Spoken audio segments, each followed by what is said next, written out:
한국경제TV 생생한 실전 투자 정보 와우퀴. 월 5,000원 커피값으로 투자 정보가 내 손 안에 배달됩니다. 와우킥 N에서 만나요. 네, 시장에 떠오르는 다양한 변수들 체크해 보도록 하겠습니다. 매크로인사이트 이윤수 서강대학교 경제학부 교수 모셨습니다. 교수님 안녕하세요. 반갑습니다. 네, 안녕하십니까. 네, 20일입니다. 바로 내일이죠. 지연됐었던 9월 비농업 고용 보고서가 발표가 됩니다. 파월 의장 계속해서 고용 둔화를 우려하고 있는데 지금 미국의 고용 시장을 보면 수요도 줄지만 공급도 같이 줄고 있는 좀 특이한 현상이 나타나고 있다. 아무래도 트럼프의 이민자 정책이 한몫을 하는 것 같은데 고용과 수요 모두 줄어들고 있습니다. 내일 발표될 고용 지표 어떻게 예상하고 계십니까? 예, 일단 지금까지 정부의 셧다운으로 인해서 10월에 나와야 될 고용 보고서가 나오지 않았고 네. 이제 두 달치가 한꺼번에 발표가 되는데요. 사실 그동안 경기가 침체되고 있었고 그 다음에 노동 시장이 어느 정도 약화되고 있다라는 것은 이제 잘 알고 있는 사실입니다. 근데 이게 어느 정도 약화될 것인지에 대해서 관심 있게 봐야 되는데요. 일단 말씀하셨듯이 노동 공급이 줄고 수요가 줄면은 기본적으로 고용량이 주는 것은 어느 정도 나타날 수밖에 없는 현상이라고 생각을 합니다. 일단 노동 공급이 주는 이유는 트럼프 정책 말씀하셨는데 이민자가 굉장히 많이 줄었죠. 이민이 되게 어렵게 됐고 그리고 사실 와 있는 이민자들도 잘못해서 일하러 갔다가 붙잡혀 들어가는 일이 생길 수 있을까 봐 노동시장 참여에 대해서 굉장히 조심스러운 행동을 하고 있는데요. 실제 연준에서 나온 보고서에 따르면 이민자 수가 한 160만 정도에서 100만 정도 수준으로, 그러니까 한 160만 명 정도가 줄어서 현재 한 100만 명 정도까지 떨어질 거라고 예측을 합니다. 이렇게 노동 공급이 줄고 그리고 그럴 경우에는 이제 건설, 농업, 서비스업 등에 모두 타격을 받게 되고요. 그다음에 관세 같은 걸로 인해서 경제가 좀 둔화되니까 노동 수요도 같이 줄기 때문에 어느 정도 노동 증가가 나타나는 현상은 좀 둔화가 될 가능성이 있고 그게 이번 지표에도 나타날 가능성이 높다고 봅니다. 네, 지연됐었던 고용 지표 두 달치가 한꺼번에 공개가 될 텐데요. 고용이 둔화되고 있다는 건 우리가 다 알고 있는 사실이지만 지표를 무조건적으로 신뢰할 수 없다 이런 평가도 나옵니다. 그럴 만도 한 게 지표가 공개되고 나고 잠시 후에 또 안 좋게 수정되는 경우가 많지 않았습니까? 이 부분 우리가 어떻게 변수로 작용할까요? 일단 특히 2023년하고 2024년 경우에 말씀하신 것과 같이 발표된 후에 수정되는 경향들이 많았습니다. 근데 그 수정이 되는 게 보통 이게 예상보다 더 많이 직장이 늘었다라는 경우도 있지만 지난 2, 3년 동안은 그 아래쪽으로 이게 예상보다 우리가 발표한 것보다 더 많이 줄었다는 쪽으로 더 발표가 된 게 많아서 이게 통계가 이렇게 하향 조정이 되는 것은 일반적으로 노동시장이 나빠지는 속도가 정부가 일반적으로 예측하는 것보다 빠르게 이루어질 때 나타나는 현상이고요. 그다음에 이제 20일 날 발표되는 것에 대해서 좀 더 우려스러운 부분은 사실 정부가 셧다운이 됐었고 이로 인해서 통계가 제대로 발표가 되기가 어려워졌다라는 측면인데 특히 9월의 경우는 사실 발표가 10월 3일이었기 때문에 셧다운 때문에 못한 것이 조사가 다 이루어지긴 이루어졌을 겁니다. 근데 10월 같은 경우는 셧다운 기간 동안에 나가서 이제 물어보는 것들을 제대로 못했을 가능성이 있습니다. 그래서 저희 노동 지표는 이제 두 가지로 이루어져 있는데요. 하나는 사업체에 나가서 얼마만큼의 고용이 됐는가, 고용된 일자리 수를 확인하는 건데 이 부분은 전산화가 상당히 되어 있기 때문에 예정대로 보고가 될 거라고 하지만 가게에 대해서 너희 집에 있는 식구들 중에서 몇 명이 일을 했는가라고 물어보는 질문은 10월 달에는 제대로 조사가 안 됐기 때문에 사실 실업률에 대한 정보가 없이 가야 되는 문제가 있습니다. 그래서 이 실업률을 정확하게 우리가 알지 못하는 상황에서 정책 결정을 내려야 된다는 부담감을 연준이 가지게 될 것 같습니다.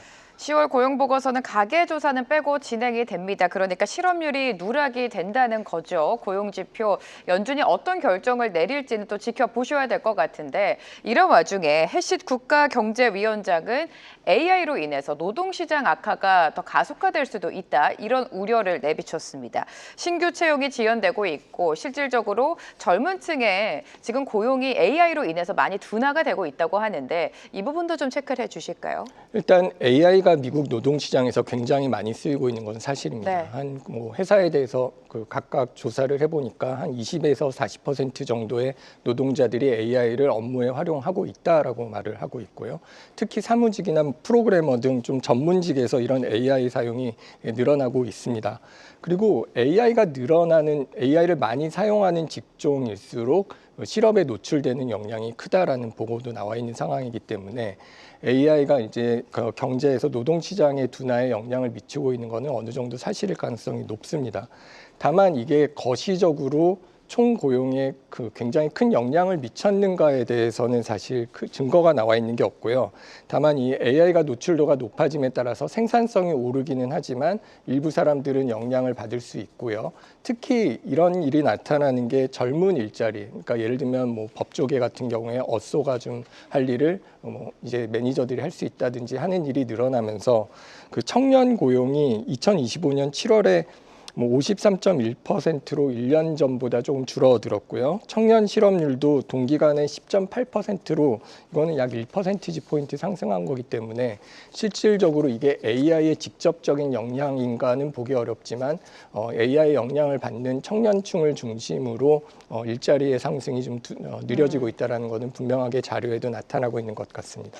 네, AI가 노동시장에 확실한 영향을 미치고 있다라고 짚어주셨습니다. 연준의 책무 고용 말고 당연히 물가도 봐야 될 텐데요. 트럼프 관세 영향이 물가에 그렇게 크게 반영이 되고 있지 않습니다. 그러한 이유가 주거비의 영향이다. 이런 분석들도 있는데 물가도 한번 체크해 주세요. 예, 일단 헤드라인 PC 이게 연준이 보고 있는 건데 이게 2.7%입니다. 이거는 7월과 비교하면 2.6에서 2.7로 올라간 거기 때문에 네. 약간 올라간 거고요. 코어는 2.9%로 비슷한 수준이었습니다. 말씀하신 대로 CPI에서 주거비가 차지하는 비중이 30%로 굉장히 높기 때문에 이게 그동안 급등했던 임대료가 이제 조금씩 내려오면서 둔화되는 효과가 CPI에 반영되고 있는 것은 사실입니다. 근데 그보다 저희가 주목해야 될 거는 최근에 나온 보고서에 따르면 샌프란시스코 페드의 연구인데요. 이 관세가 가격 수준을 올리는 효과도 있지만 동시에 성장하고 고용을 꺾는 수요 충격 성격이 강하다라는 얘기를 하고 있습니다. 이건 단기적으로 인플레이션 효과도 있지만 그 수요를 억제시켜서 어느 정도 디플레이션 효과도 가지고 온다라는 보고서인데요. 상당수 기업이 사실 관세 비용을 전부가 아니라 일부만 가격에 전가하고 마진을 축소하고 고용을 축소하는 식으로 이제 행동을 하게 됨에 따라서 어떤 관세가 미치는 효과는 상대적으로 올리는 효과는 상대적으로 더디게 나타나는 반면에 이와 더불어서 가격을 낮추는 효과도 나타나기 때문에 어떤 관세가 물가에 영향을 미치는 게 조금 더디게 나타나고 있지 않나라고 보고 있는 것 같습니다. 네, 관세가 물가에 미치는 영향은 더디게 나타나고 있지만 최근 트럼프 대통령이 바나나랑 커피와 같은 이런 물품에 관세를 인하하겠다고 밝혔습니다. 그러니까 일상생활에서 장바구니 체감 물가가 좀 올라갔다는 걸 우리가 인지할 수 있었는데 이런 물가가 누적이 된다면 당연히 소비 위축으로 되겠죠. 또 오늘 홈디포가 실적을 발표했는데 향후 가이던스를 또 내려잡기도 했습니다. 네. 소비단에 대해서는 어떤 해석 필요할까요? 사실 트럼프가 이렇게 정책을 내놨다는 것 자체가 관세가 영향을 미치고 있다는 것을 보여주고 있는 반증이라고 봐야 되고요. 특히 커피, 바나나, 쇠고기 등 무려 200개의 식품에 대해서 이제 관세를 되돌린다라는 얘기를 하고 있는데요. 이건 바로 이제 소비자들의 불만이 상당하다라는 걸 보여주는 겁니다. 다만 이게 CPI 베스킷에서 차지하는 비중이 높지는 않기 때문에 물가에 직접적으로 나타나고 있지는 않지만요. 근데 소비자들은 당장 매일매일 장을 보러 가는 데서 물가가 올라가는 거를 느끼고 있기 때문에 재미있는 건 이게 물가가 이미 올라와 있으면 물가 상승률, 인플레이션율 자체가 낮아도 굉장히 그거에 대해서 부담을 느낍니다. 그래서 물가 수준이 이렇게 소비자에게 부담을 주면 이게 사실 생활도 어려워집니다. 그럼요. 이게 고용이 잘 이게 빠르게 이루어지지 않는 상황에서는 아무래도 임금이 물가 수준을 빠르게 따라잡기가 굉장히 어렵고요. 이런 상황에서는 어떤 실질 구매력이 깎이는 거기 때문에 소비자들이 꼭 필요한 소비, 뭐 식료품은 계속 사겠지만 말씀하셨듯이 홈데포에 가서 뭐 집을 고치고 이런 활동은 아무래도 적게 할 가능성이 높습니다.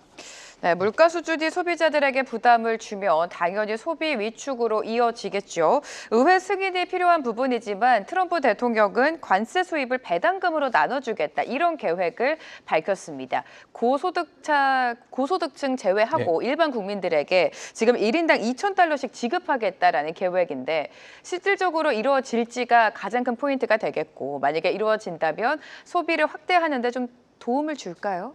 일단은 실질적으로 이루어질 것인가와 관련돼서 의회 통과를 해야 되는 측면이 있고요. 그다음에 재원과 관련돼서 2,000불이라 그랬는데 $2,000를 예를 들어서 한 1억 5천 명한테만 준다라고 해도 3천억 달러 규모입니다. 그러니까 사실 관세로 세수가 늘었다고는 하지만 3천억 달러 정도까지 되는 것은 아닌 것으로 알려져 있는 것 같고요. 그런 측면에서 일단 재원이 부족하다는 문제가 있고요. 그리고 이게 현금 지급은 대부분 일회성 효과로 지속 가능성이 없을 가능성이 높습니다. 팬데믹 당시에도 이 현금 지급을 많이 줬는데 이때 이제 이루어진 연구를 보면은 소비 증가 효과가 한 3에서 6개월 정도에 나타났고요. 그 지급액의 상당 부분이 뭐 저축이나 부채 상환에 쓰였다라는 측면도 있습니다. 사실 이게 소비가 위축되는 것은 고용 시장에 대한 불안과 그리고 물가 상승으로 인한 실질 소득이 감소하고 있는 부분인데 뭐 저소득층의 경우는 이 2,000불을 대부분 소비할 가능성이 높지만 중산층 이상은 뭐 절반 정도만 소비를 하고 나머지는 저축하는 경향이 있다라는 점에서 이게 소비에 대해서 큰 어떤 부스트가 될 소비를 많이 올릴 가능성은 좀 어려울 것 같다라는 생각이 들고요. 또 한 가지 걱정되는 부분은 이런 식으로 현금을 살포하는 경우는 추가 수요를 창출하는 것은 맞지만 소비가 증가하는 과정에서 물가가 추가 상승 압력을 받고 있기 때문에 인플레이션을 오히려 또 올리는 문제도 발생할 수 있다는 점을 이제 고려를 해봐야 됩니다. 네, 이러한 배당금이 소비를 확대시키기에는 제한적일 수 있다라고 언급을 해주셨고 지금 관세발 물가 영향이 그렇게 크지는 않다고 하지만 소비자 입장에서는 매일매일 장을 보면서 물가가 올랐다는 것을 체감하고 있는 것 같습니다. 사실 기업도 마찬가지죠. 트럼프발 관세 영향 지금 기업이 소비자에게 전가하지 않고 있고 기업이 다 부담을 하고 있는 상황인데 이렇게 된다면 기업들의 실적 악화도 우리가 우려 요인 아닐까요? 예, 그렇습니다. 네. 지금 현재 그 물가가 이제 관세로 인한 원가 상승 압력을 일부 기업들은 마진을 줄이는 것으로 이제 받고 있다라는 측면에서 당연히 실적에 대한 영향을 좀 받고 있는 거고요. 이게 사실은 비용으로 계속 전가가 되면서 이런 압박은 좀 더 커질 확률이 높습니다. 그래서 그 S&P 글로벌에서 이제 최근에 낸 보고서에서 이제 흥미롭게 지적한 부분이 2025년에 AI가 이제 마진을 좀 늘려줬다라는 거죠. 이게 뭐 생산성 올리고 비용을 절감시켜 준 반면에 관세는 AI가 올린 그 마진을 이제 깎아내렸다라고 얘기를 합니다. 실제로 그 최근에 그 클리블랜드 페드에서 나오는 베이지북이라고 이제 기업하는 사람들 실제 업무 담당자들한테 조사한 내용을 보고하는 보고서인데요. 예, 비용 상승의 원인으로 이제 관세가 자주 거론이 되고 있습니다. 특히 제조업 같은 경우는 이제 원가가 직접 상승되고 있다. 그러니까 원자재라든가 수입 부품, 뭐 화학 투입물 같은 거 사와야 되는데 이런 것이 관세 때문에 비용이 올랐다라는 보고를 하고 있고요. 그다음에 소매 유통에서도 생활 밀접한 품목이 가격 압박을 받고 있다. 아까 그 바나나나 뭐 이런 식료품에 대한 관세를 돌리는 말씀을 하셨는데요. 자동차뿐만 아니라 쇠고기, 커피, 초콜릿 같은 것들이 다 관세로 인한 이런 가격 상승을 경험하고 있다고 그 서베이 대상자들이 말하고 있고요.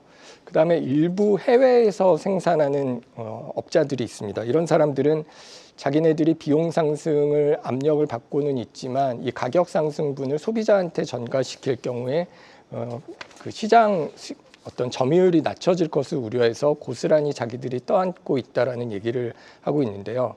그러니까 이게 관세가 일부는 소비자 가격에 전가가 되고 있지만 해외 업체처럼 가격을 깎아서 이제 마진을 낮추는 경우들이 있기 때문에 이런 것들의 기업의 비용 압박으로 이어져서 실적 둔화는 좀 더 어떻게 피할 수 없지 않을까라고 생각을 합니다.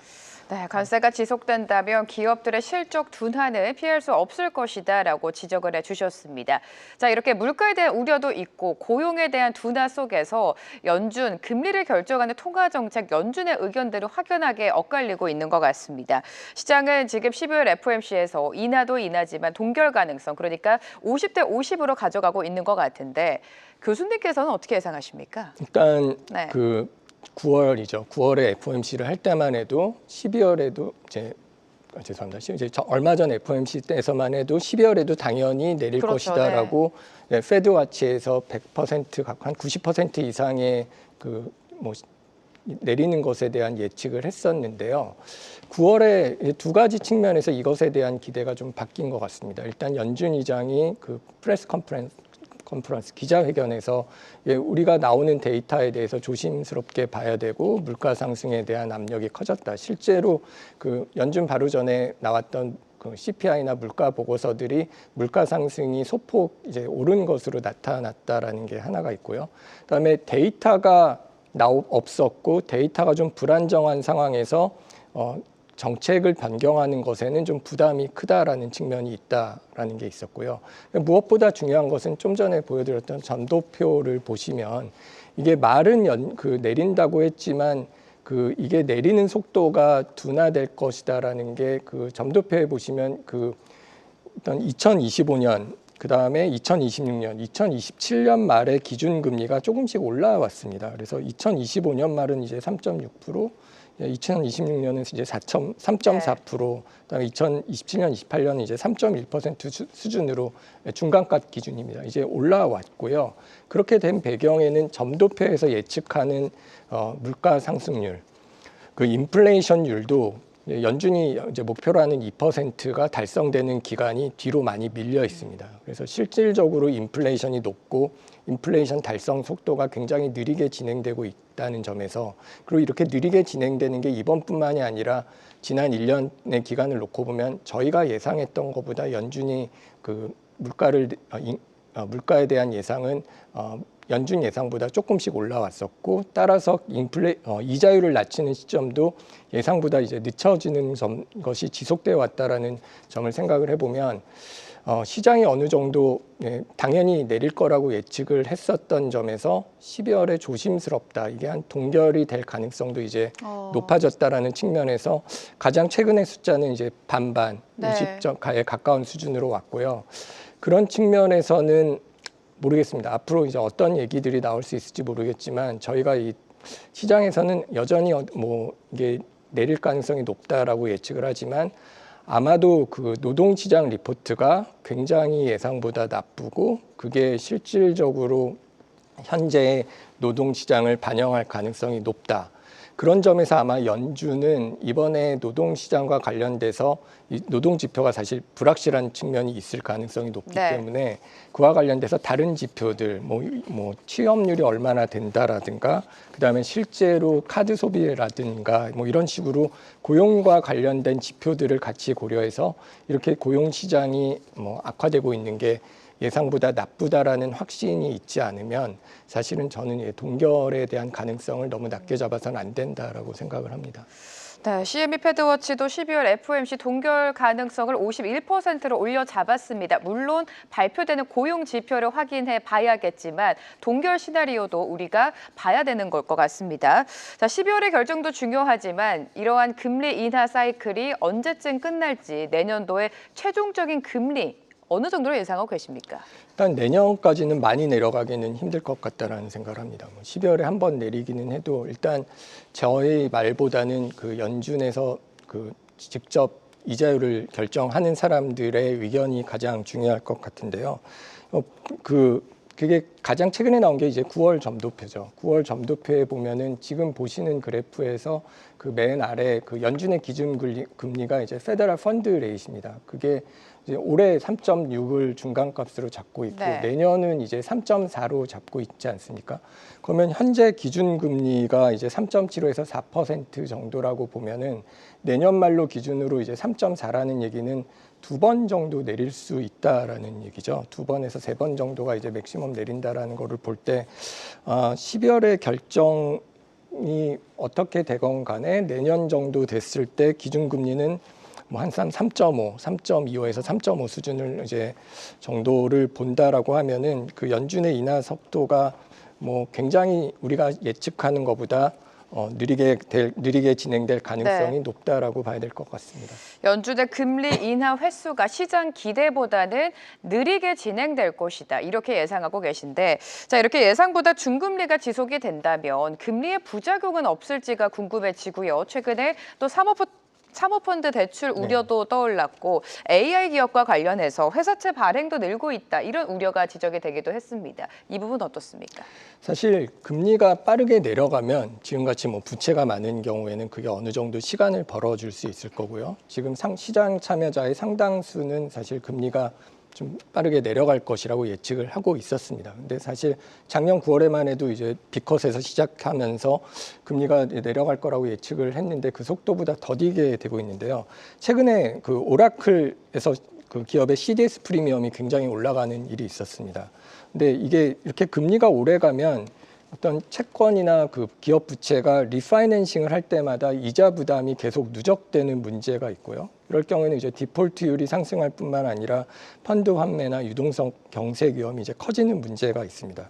실제로 사실 이런 것들이 FX 스왑 시장뿐만 아니라 최근에 뭐 많이 얘기가 됐던 SOFR, 그러니까 담보를 가지고 있는 어떤 레포 시장에서의 초단기 금리인데 이렇게 초단기 금리가 올라가는 것이 결국은 시장의 유동성이 되게 부족하다라는 얘기고요. 이런 것들로 인해서 어떤 그 단기 시장에서의 그 금융 어떤 그 유동성 압박은 결국 그 부채가 많은 기업들한테는 부담이 될 수밖에 없습니다. 그리고 이게 그 사모대출 그 규모는 최근에 굉장히 빠르게 성장이 했는데 뭐 최근뿐만 아니라 올해 한 중반부터 뭐 IMF라든가 여러 연준에서 이것의 금융 안정을 위협할 수 있다라는 위협이 이제 계속 지적이 되고 있습니다. 이런 것들이 이제 가장 큰 문제가 되는 거는 이런 투자가 사실 AI가 이제 실적을 낼 것이다라고 기대를 하고 우리가 투자를 했던 건데 지금 AI 버블이 꺼질 것이냐에 대한 우려가 나오는 것처럼 이런 투자에 대한 실적이 이제 실제로 가시화되지 않거나 이런 가시화되는 속도가 느려지게 된다면 이 투자 회수금을 거두는 게 높은 금리에서는 상당히 부담스러워진다는 거죠. 그럴 경우에는 지금 프라이빗 크레딧이 굉장히 빠르게 올라왔고 이런 것들이 금리가 떨어지지 않으면서 위험으로 이어진다면 특히 은행의 레버리지하고 이제 묶여 있는 경우에는 금융 안정 리스크로 확대될 수 있다는 잠재적인 시스템 리스크에 대한 보고서가 최근에 보스턴 페드에서도 나왔고 이제 파이낸셜 타임스에도 기사화가 됐습니다. 그래서 이게 금리가 우리가 예상하는 것보다 느리게 내려갈 경우에는 어떤 대출 비용 증담을 통해서 기업 투자가 축소되고 이런 것들이 어떤 AI 투자뿐만 아니라 스타트업의 자금 조달의 어려움으로 이어질 가능성에 대해서 고민을 좀 해봐야 될 것 같습니다. 네, 달러 이야기도 해보도록 하겠습니다. 최근 2달 동안 달러가 강세를 보이면서 원달러 환율은 급등을 했고 또 엔화는 약세 흐름을 보여줬습니다. 달러 강세의 요인으로 지금 단기 자금 경색이 좀 꼽히고 있는 상황인데 앞으로의 달러 가치 전망은 어떻게 하시고 미국 자산 시장의 영향까지 체크를 해주실까요? 일단 단기 자금 시장 압박에 대해서 좀 전에 그 SOFR 시장 같은 말씀을 드렸는데 이 부분은 어느 정도 뭐 해소가 된 측면이 있습니다. 뭐 셧다운 문제가 풀리면서 어떤 단기 금리가 내려간 측면이 있는데요. 그러나 그럼에도 불구하고 그 미국의 그 원달러 환율뿐만 아니라 달러의 전반적인 환율을 볼 때는 미국 경제의 펀더멘탈이 굉장히 강하다라는 점을 우리가 무시하면 안 될 것 같습니다. 뭐 GDP 성장률만 봐도 미국의 GDP 성장률은 뭐 2에서 2.5%로 유로존의 1% 미만, 일본도 1%를 넘지 못하는 상황이라는 점에서 이게 미국의 경제가 굉장히 다른 나라보다 강건하고요. 소비에 대해서 저희가 좀 우려가 있다라고는 하지만 여전히 미국의 소비 회복력은 강합니다. 특히 이 자산 시장이 굉장히 올라가면서 저소득층의 소비는 좀 많이 떨어졌지만 중산층 이상과 그 고소득층의 소비는 굉장히 많이 활발하게 이루어지고 있다라는 측면에서 그리고 또 노동시장도 실업률이 뭐 우리가 올라갈 거는 우려를 하고 있지만 사실 코로나 이전 평균과 비교해 보면 노동시장이 미국은 여전히 실업률이 낮다라고 보는 게 맞거든요. 그런 측면에서는 미국 경제가 이렇게 상대적으로 강세를 보이고 그다음에 단기적으로도 어떤 문제가 있을 때 위험 자산 선호로 인해서 달러 자산으로 이제 돈이 쏠리는 것들을 생각을 해보면 달러에 대한 선호는 어느 정도 지속되는 걸 가능성이 높다라고 보는 게 맞을 것 같습니다. 네, 최근 시장 분위기가 많이 바뀌기는 했습니다. 얼마 전까지만 하더라도 만물 랠리가 이어졌었는데 최근에는 주식시장, 비트코인, 금 일제히 하락하는 현상이 연출이 됐습니다. 앞으로 어떻게 예상하고 계십니까?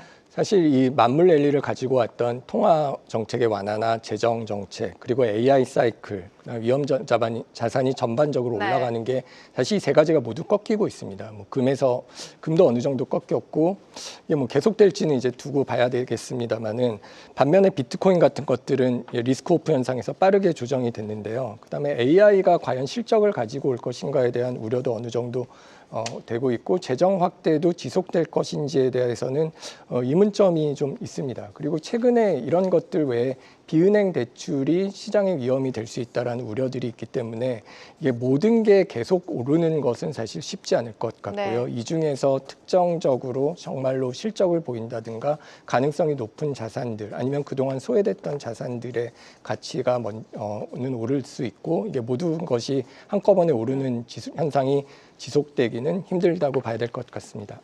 네, 이렇게 매크로 이슈 하나씩 분석 도와주셨습니다. 오늘 이 시간 이윤수 서강대학교 경제학부 교수와 함께했습니다. 교수님 감사합니다. 네, 감사합니다. 계속해서 다양한 경제 이슈를 알고 싶다면 구독과 좋아요, 알림 설정 부탁드립니다. AI 캐스터 권미정이었습니다.